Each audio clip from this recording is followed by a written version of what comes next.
This is Bloomington, Illinois, and I'll be hopping on Route 66 here and staying on it through Kansas. But we need to check out this city a little bit.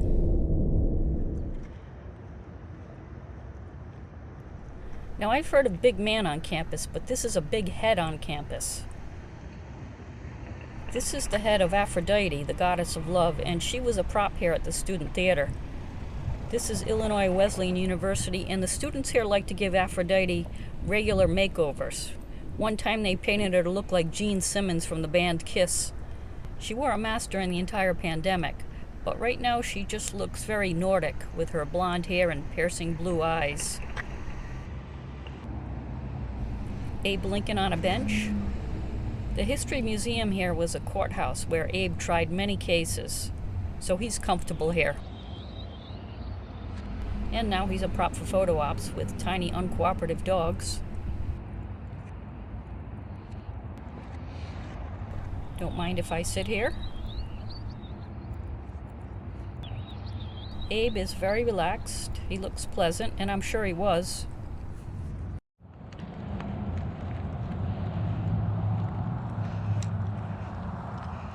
This statue with Abe looks like he's breaking up a fight. But those are two of his friends, and this depiction symbolizes their influence on politics in the Republican Party. And I'm sure Abe is spinning in his grave on how that's going.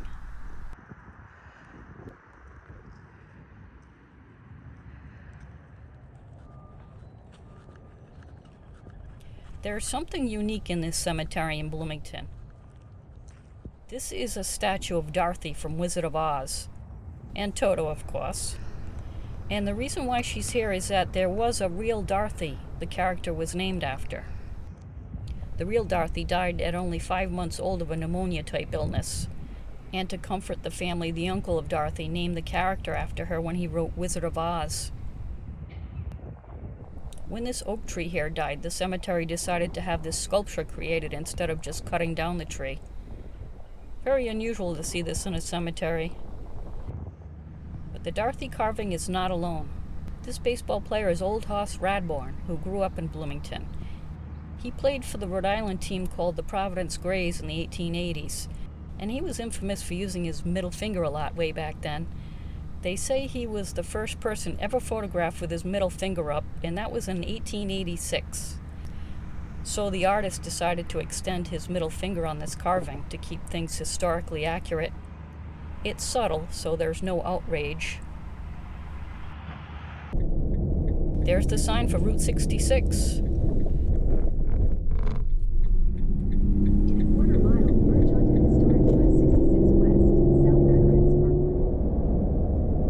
Route 66 here is running alongside newer Highway 55.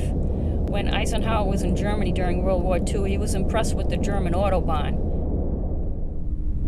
And he decided we should upgrade, making roads like Route 66 outdated. This Dixie truck stop has been here since the 1920s. It expanded quite a bit since then. In the very beginning, it was basically a sandwich stand in a truck mechanic's garage. Then it grew over the decades.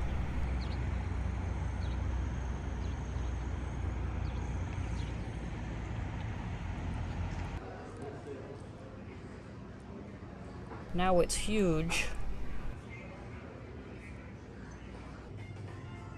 Some people consider the Dixie to be the country's first truck stop, while others say it's the first real truck stop in Illinois. It was family owned for 80 years. Now it's all modernized. This is McLean, Illinois, and there's probably a lot of the truck stop employees live here. It's right next door. Population 800. This building was a drugstore, pool hall, and grocery store back in the day. Now it's an arcade museum.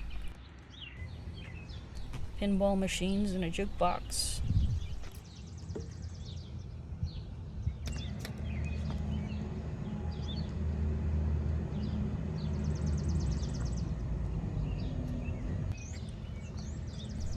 Then and now.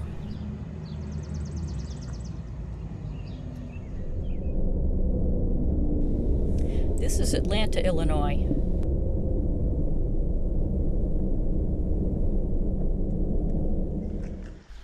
The Palms Grill Cafe across the street fed locals and Route 66 travelers since 1936.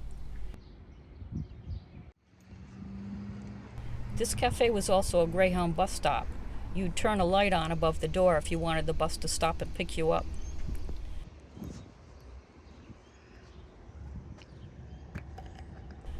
COVID killed this cafe, but it looks like somebody's working on getting it back up and running again. Hopefully back to serving their famous blue plate special and homemade pie.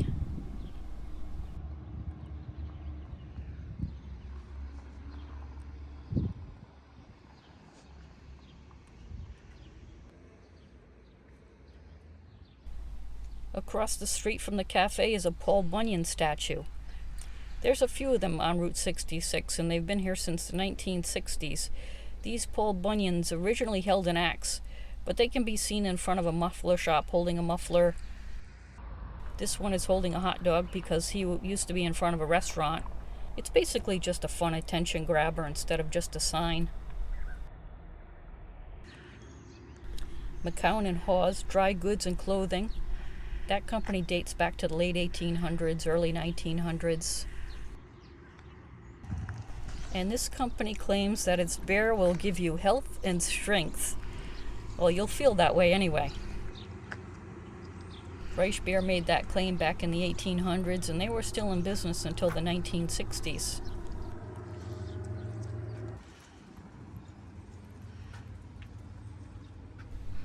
We've got some retro signs on an antique shop.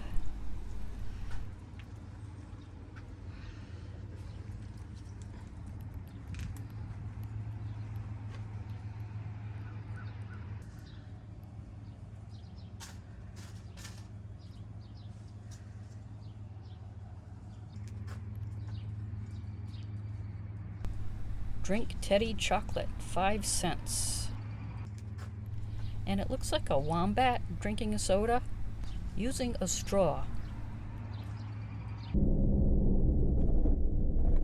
Another city on Route 66. This is Lincoln, Illinois.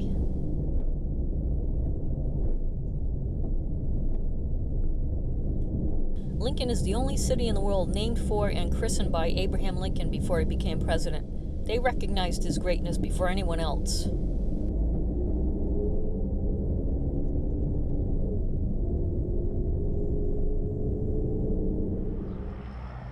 It's something very unique. A log chapel.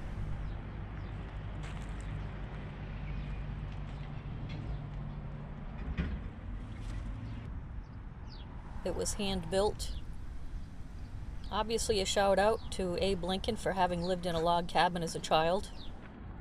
They could have weddings in there, just like pioneers. Lincoln was 6'4", so he probably would not be comfortable in here. He'd knock his head on those beams. The website said that this is open 24/7, 365 days a year for prayer and meditation, but they must have realized that that's not realistic in most any city. Very cute idea, though.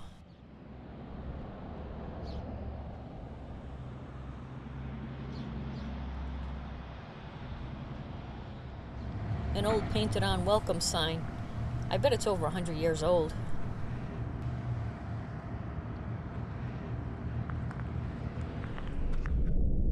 There's something kind of crazy at the Lincoln Best Western Motel.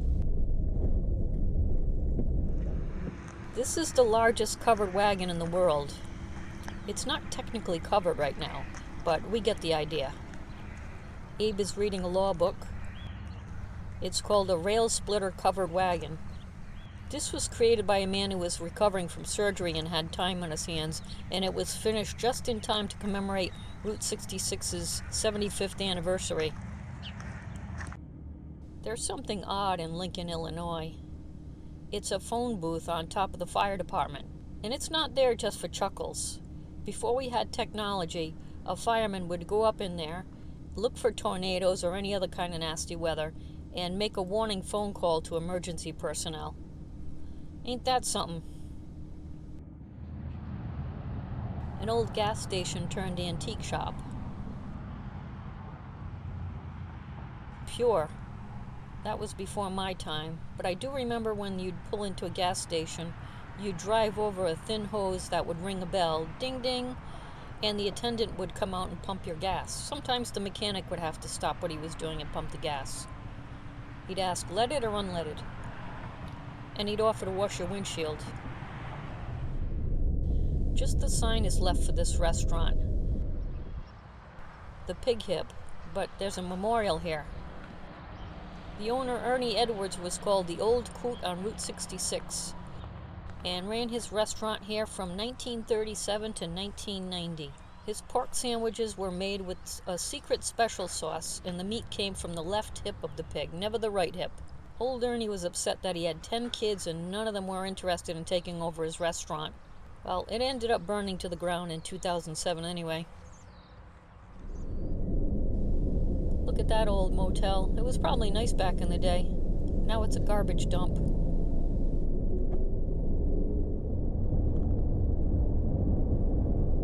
Things you don't see in Rhode Island.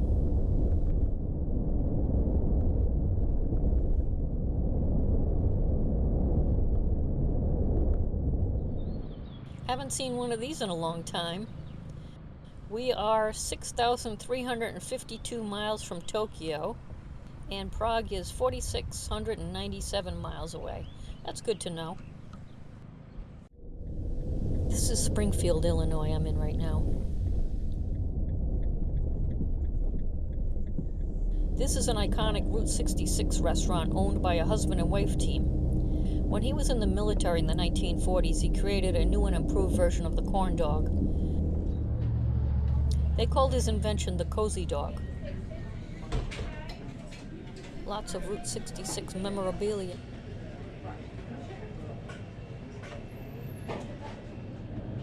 All old people in here. The youngins are at Chipotle. Or maybe they're having a Cozy Dog door dashed. So I got french fries and a Mother Road root beer from the iconic Cozy Dog restaurant. Cute logo of two hot dogs cuddled up, all cozy. Oh, just a giant green elephant on the side of a city street. This is where the Illinois State Fair is held, according to the signs I'm seeing. I love fairs and carnivals. I think I've seen about 53 Abe Lincolns today. This is the first one with an axe, though. He's about 30 feet tall, and it's a young Abe with no beard. This is the Rail Splitter Abe. That was his nickname when he ran for office, so people would know of his humble beginnings of cutting wood and feel like they could relate. This little restaurant, which is in the middle of the city of Springfield, which is not a small city, it's the capital of Illinois. Anyway, this restaurant is called Made Right, and it's another Route 66 icon built in the 1920s. This restaurant is most famous for having the first drive-through window. And as we can see here, the drive-through window is still in operation. Their loose meat sandwiches are their most popular menu item and always have been. There's the Capitol building. That's quite a dome.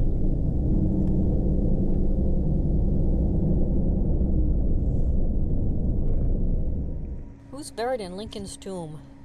I was not expecting something so grand. I mean, he certainly deserves it. Some women were rubbing his nose like it's good luck. I guess I should do the same. Doesn't seem very respectful, but what the hell. If I don't do it and something bad happens, then, you know, I'll kick myself. Wow, this is an amazing memorial. Looks like the Washington Monument. The soldiers he's surrounded by on four sides represent the infantry, the navy, artillery, and the cavalry of the Civil War period.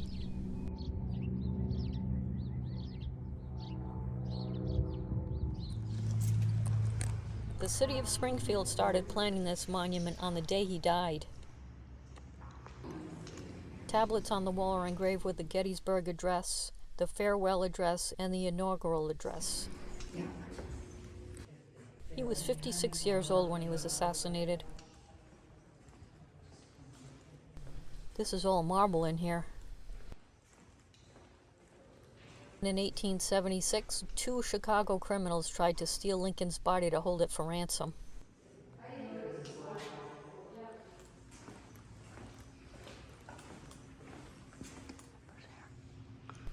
His wife and sons are right near him, as it should be. This is where Lincoln is buried. The 7 flags are from the 7 states where Lincoln and his ancestors lived. Above the tomb it says, "Now he belongs to the ages." Such an impressive monument. Our greatest president